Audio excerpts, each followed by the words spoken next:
there, my name is Caitlin Bandy and this is my channel BandysBooks, and today we are back with part 2 of inventorying my little library at home. This is the segment of my library in which I keep my series. So on this side of my library I have series that are completed up here.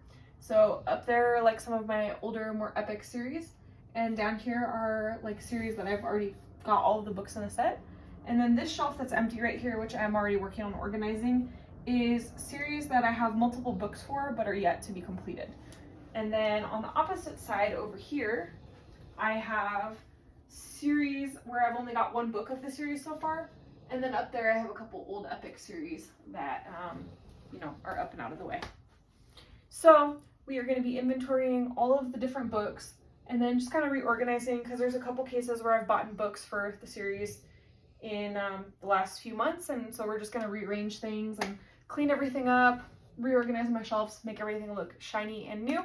And then at the end we're going to take a look at the library thing on the computer and see how my stats have changed since the last video.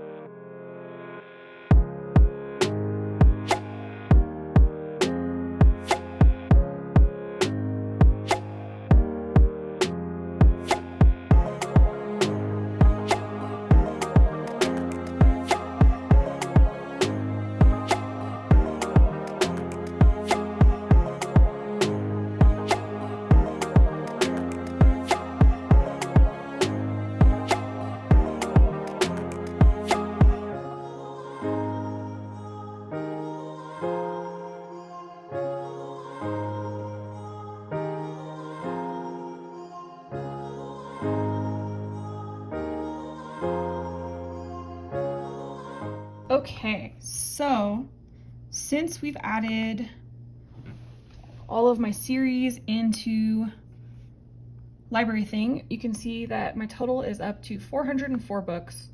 I think when I went through, so after my last video it was like at 350, but I went through and cleared out a bunch of stuff that had duplicated. So I think I had about 320 in standalones, and then I'm up to about 404 now with my series. So what I'm really interested in is looking at the breakdown of statistics.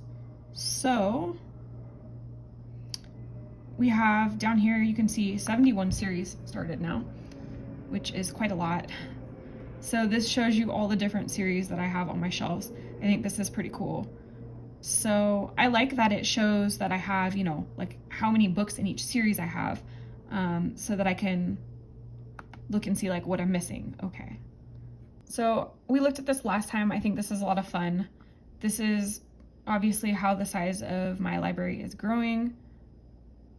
So I added 51 books today, which is not bad. And if we continue down, most of my books are in hardcover. We do have some paperbacks. And again, we're still really heavy on the publication in like recent decades, which again makes sense because I do tend to read a lot more contemporary stuff. But we have a few that are getting into, previous generations.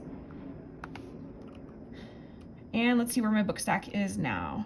My book stack is still in between the height of Stonehenge and Cleopatra's Needle, but I'm catching up with Cleopatra's Needle. I'm only a little ways underneath it. So my stack is at 62.7 feet. Cleopatra's Needle is at 68 feet. So just a handful more books and I'll be there. Fiction versus nonfiction is still pretty similar. I've got 39 nonfiction to quite a bit of other fiction. And genre didn't change too much. Young adult seems to have bumped up a bit with the series. I guess some of the series I have are technically considered young adult. And historical fiction got bumped up a bit. Recent fiction.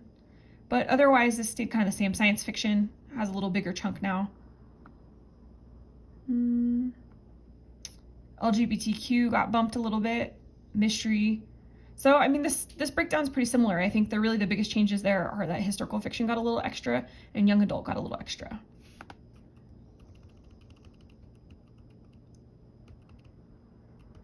The Dewey Decimal number is pretty cool. Like if I was working in a library, I'd be geeking out about this, but because, this is a household library, that's not really necessary.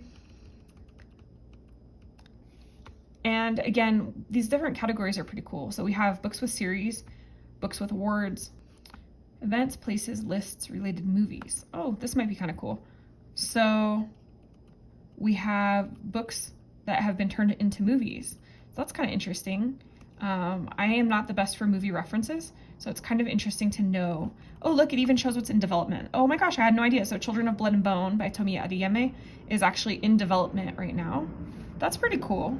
So it shows you not only what books have already been made into movies, but what books are in the process of being made into movies as well. Wow, this is cool. I had no idea that this did this. And then we have our author gallery. And then let's go down to authors dead or alive. So this is pretty similar to last time. Most of the authors that I'm reading currently are alive. Just a handful of them are dead. And one of them is apparently not a person. Let's see who that one person is. One, not a person. Oh, Ambrose Perry. Okay, that makes sense. So Ambrose Perry is a couple, actually. It's a husband and wife couple, and they collab to write a book. So I guess that makes sense that they're not a person, because technically there are two people. So that makes more sense. And then, let's see. Now, author gender. So I'm still reading way more female authors than males. I have 296 female authors, 207 male authors. I have 6 non-binary authors, 6, I'm guessing, trans female authors, and 1 trans masc author. So I definitely need to do, again, better in this category here, reading trans voices and non-binary voices. I'm glad to see that I have some authors that fit into these gender presentations, but definitely I think I can do better. I know that I'm going to be participating in the Trans Girl April readathon, so I will probably be adding some more trans authors to my collections. So I hope that you've enjoyed seeing my part 2 of my inventorying. I am so excited, like I said before, about getting all of these books into an inventory system and being able to break down like how my books shake out in terms of countries, in terms of authors, in terms of just diversity in general. And it's cool having like a total number and an idea of if I have any duplicates anywhere, or like, you know what happens to me all the time, especially in relationship to the series, is I get to the bookstore and I maybe like at a used bookstore will find a book that belongs to one of the series that I want to buy, and I'm like, crap, I can't remember which book in the series I'm missing and which book I have. So now I can just pull out my phone, look through library thing, and be like, oh, Sabata here, I have an Ember in the Ashes, but I need it Torch Against the Night, or you know, whichever. So that way I don't end up buying the same books twice.